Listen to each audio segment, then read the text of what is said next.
I'll be honest, the term moral injury is new to me this year. In the climate of discussion around the burnout phenomenon, moral injury is both an intriguing and refreshing term. In a moment of synchronicity, I was listening to a podcast by Dr. Katrina Ubell on my drive home from work the other day, and at the same time, a notification popped up on my LinkedIn about this new book on moral injury. Today, my guest is the brilliant physician mom who sent that LinkedIn post, Dr. Jennie Byrne. As an author, she just released her second book called Moral Injury: Healing the Healers. She is so many things to so many people. She's an expert in her field as a psychiatrist, a healthcare executive, a coach, a psychotherapist, and she's a mom of 2 teenagers.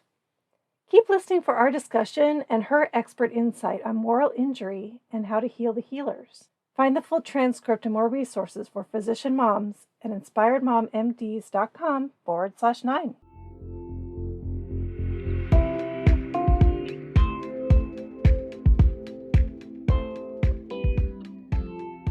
You're listening to Inspired Mom MDs with host Cindy Van Prague, helping physician moms take back control and prioritize what matters most so they thrive in private practice and at home. Good morning, Dr. Jennie. I am so excited to talk with you today. Thank you. So happy to be with you. So I want to briefly summarize your professional background for listeners before we dive into today's topic.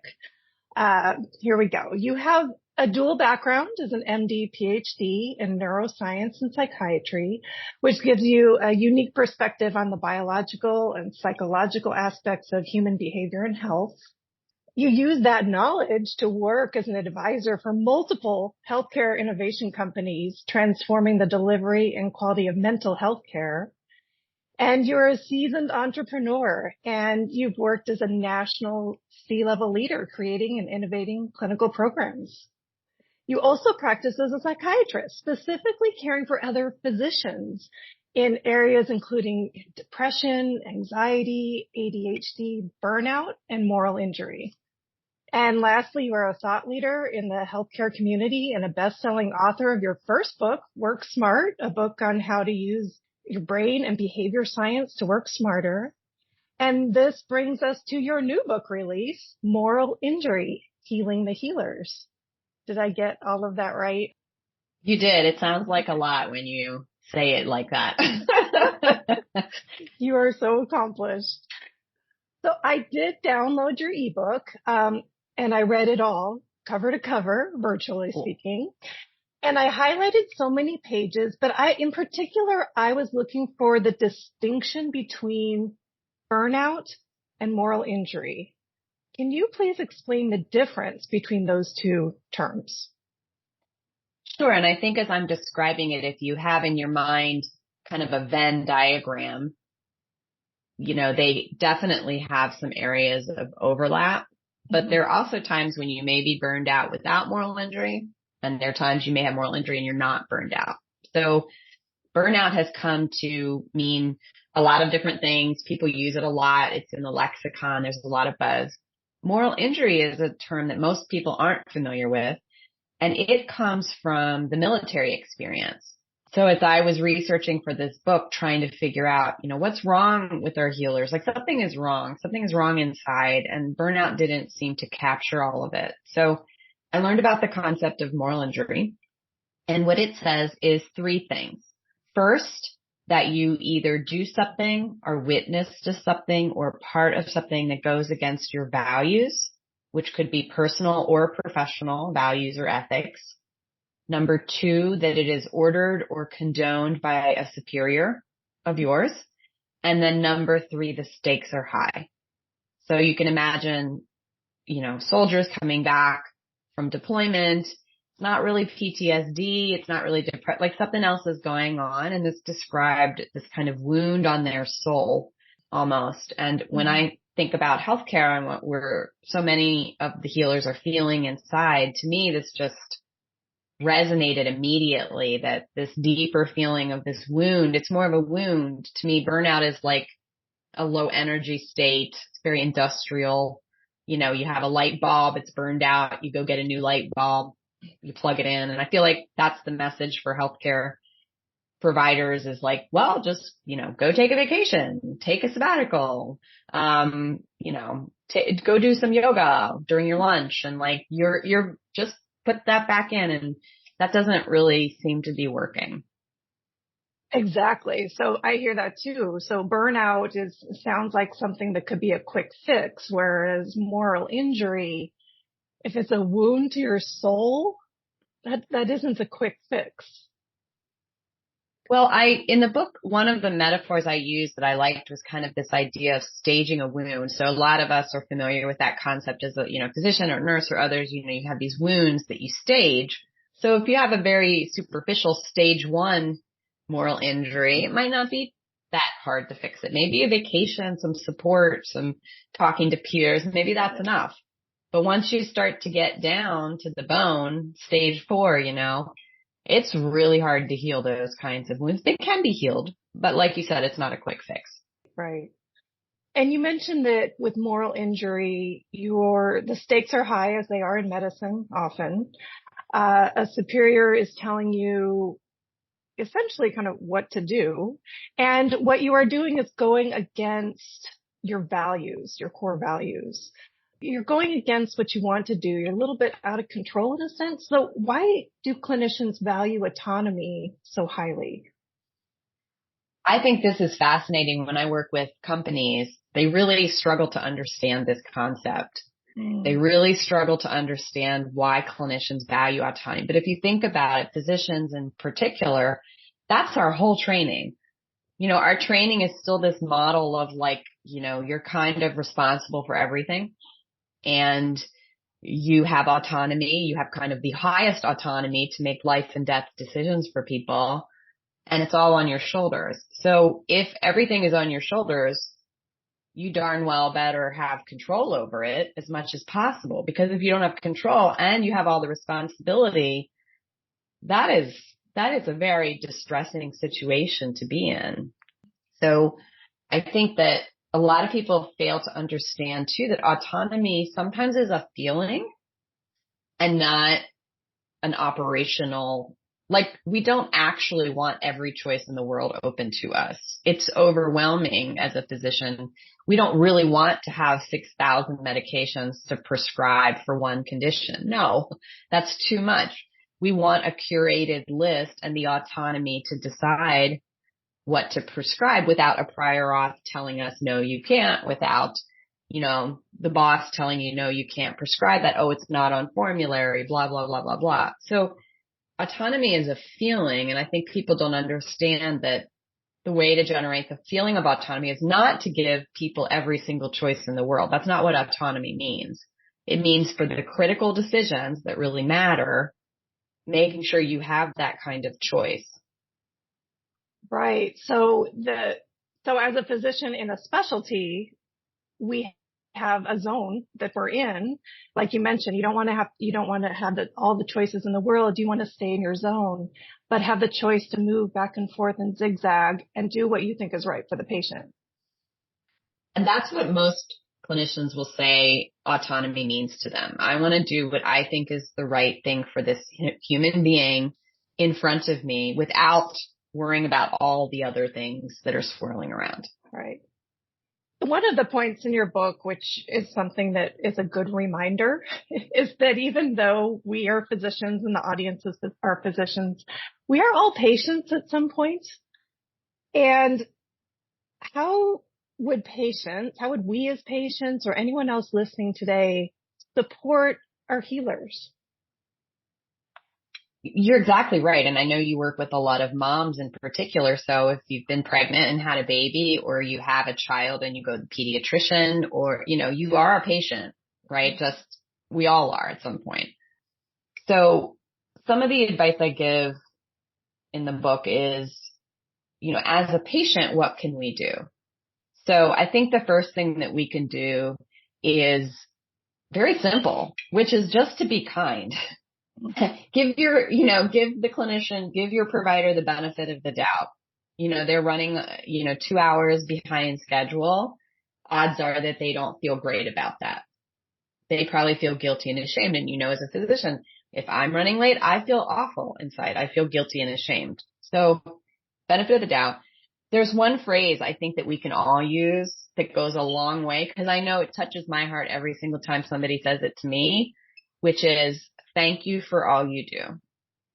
And that really, it's not just what you did for me as a patient, but like, I know that as a physician, you're doing a lot of stuff behind the scenes. You're struggling with a lot of stuff. And I know I'm just happy you're there and I'm happy you're doing this work.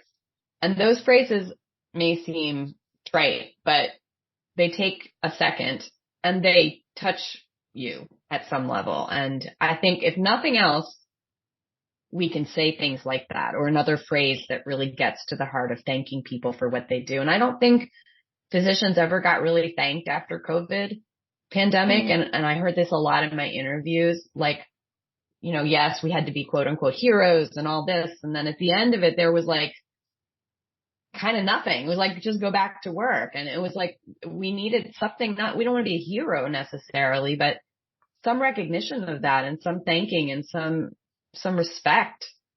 I think this feeling of respect is missing. And a lot of us went into medicine not expecting to be billionaires, but we did expect to be respected. I did. I'm sure you did.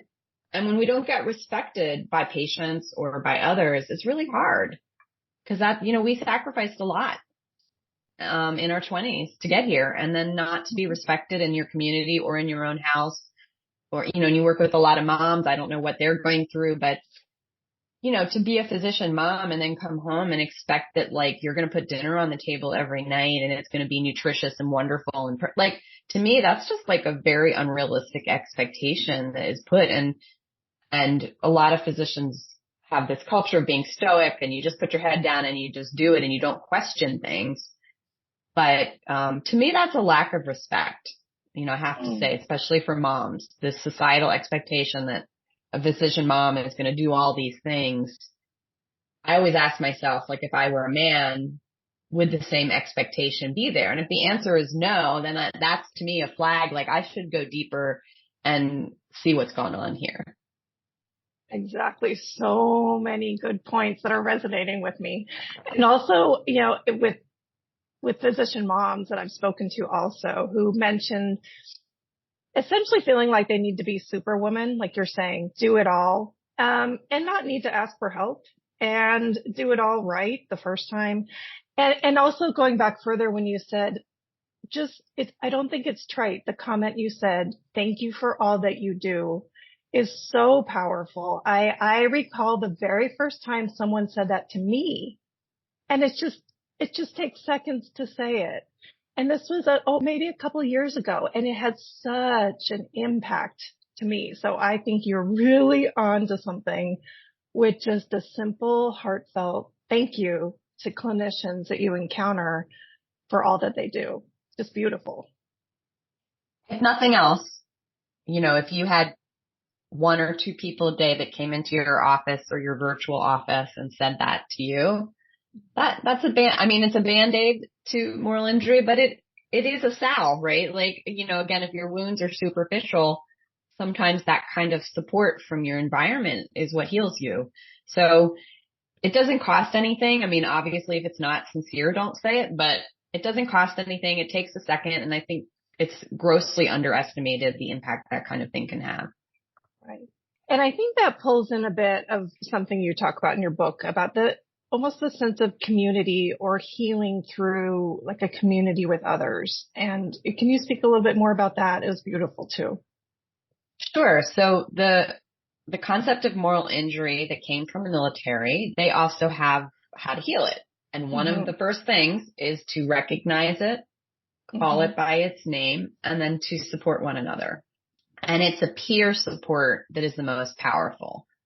So if I'm a psychiatrist, if I have another psychiatrist at my, you know, kind of general practice area that supports me, that is even more value than like a primary care colleague of mine who might support me. Or so the peer support really goes a long way. And I found writing this book, I think one of the things surprised me a little bit was that, you know, I interviewed like 30 plus clinicians, and many of them wrote back to me afterwards and said, wow, I shared this story with you. I haven't really shared this story with people. And it really was healing to me just to do the interview. And then I was writing and I wrote some personal stories that were really painful and Mm, super vulnerable. And I was like, I don't know if I should put this in the book. But I did. And like for me, writing my story and telling my story was also healing. And so writing it or telling someone or just that bearing witness again, this sounds very shrinky, I'm sure, for folks who aren't psychiatrists, but this is what we do. We just don't turn that perspective on ourselves. But there's tremendous power in healing. And I know with what you're working on in groups, and there's some other folks having these kind of healing groups. It's kind of surprising, when you think about back in residency, and there was a lot of power in having that group of residents together, right? When you supported one another and that collegiality. And I think a lot of people don't want to leave academic medicine because it seems like there's more collegiality available, which may or may not be true these days. But that feeling of, you had your resident class, you probably had like a couple friends. I had a couple good friends. And I mean, we went through really hard stuff together, and that support. I mean, I still can call up my friend today, however many years later. And it's like, he's always there for me and I'm always there for him. And there's such power in that. And I think we put our head down, we're all about put the head down, do the work, be stoic, do it all yourself. And we forget that we're just, we're human like everybody else. That really shouldn't be a surprise. mhm. Right. And I think a lot of women or physician moms are trying to just do it all themselves, but that moment when they stop and talk to somebody, they just feel this relief come off their chest, and you're just perfect onto something. So in the final few moments, for physician moms specifically, and you are a mom too, I mentioned Yep. earlier. I have two Yeah. teenagers. Yeah. So you're right in the thick of it. I have two teenagers also. Um, so for physician moms specifically, do you have any final words of wisdom on navigating their own moral injury? Yeah, I think for me as a woman physician, the layer of injury that I don't see for male colleagues is around this, what I feel like is a lack of respect. That's how it shows up for me. But this kind of like societal expectation that I should be, wifey or mommy, or what does that mean? And then this expectation that somehow I won't go as far in my career, or I won't make more money than my spouse, or I'm not as much a powerhouse, or that I can say no and I can say, I don't want to do this stuff at my house, or like there's this weird expectation all around. And that just, it's kind of like, maybe death by 1,000 paper cuts kind of moral injury. Like every time someone sends me a recipe, I'm like, I don't cook. I never cooked. I don't want to cook. I have somebody delegated to cook for me. Like, stop sending me recipes. Like, that's kind of like a dig, right? Mhm. Or, Right. when my kids were born, I did not want to stay home on maternity leave. I did not like babies. I love my children, but to me, were boring. I didn't want to be at home. And so I wanted to go back to work. And it was this constant kind of these digs about like, oh, why are you back? Oh, oh, you can take more time. And oh, what, it's just kind of constant, these constant digs, I feel like. And, and when you're at the leadership level, if you have physicians in your group, it's when I'm on a phone call with male colleagues and somebody calls me by my first name, but then calls the men by Dr. So-and-so.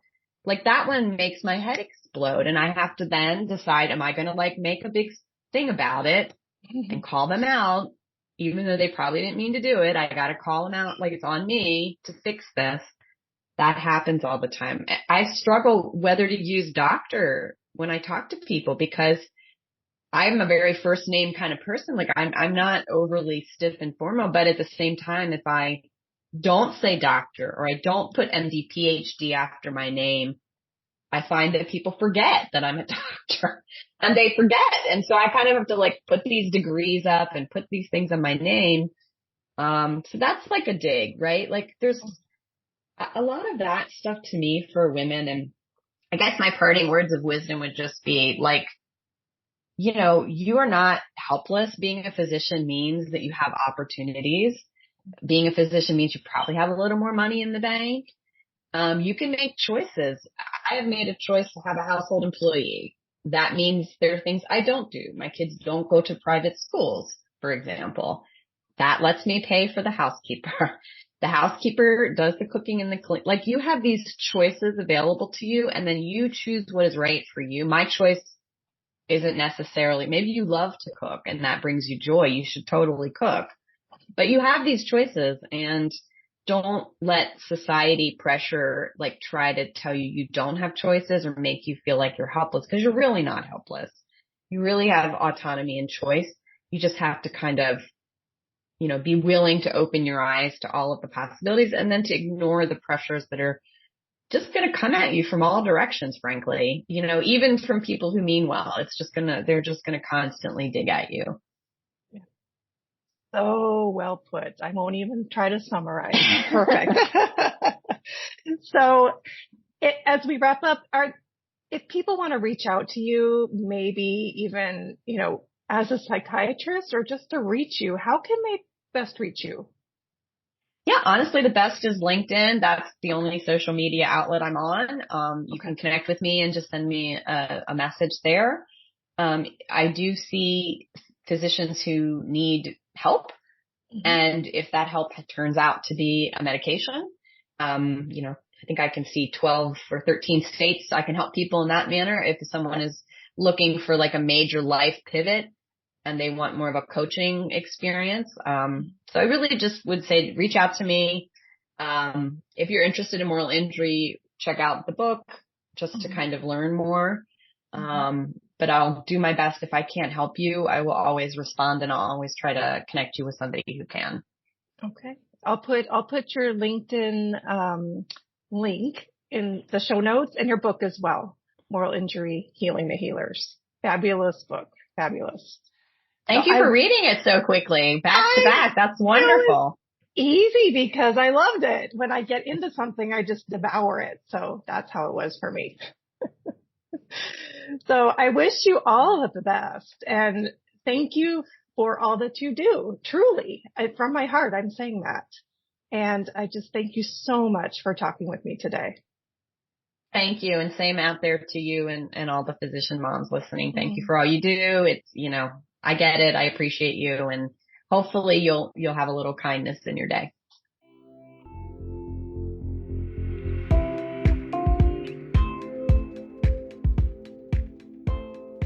Thank you for tuning in to Inspired Mom MDs. Please share with other physician moms and leave a review if you found value from this podcast.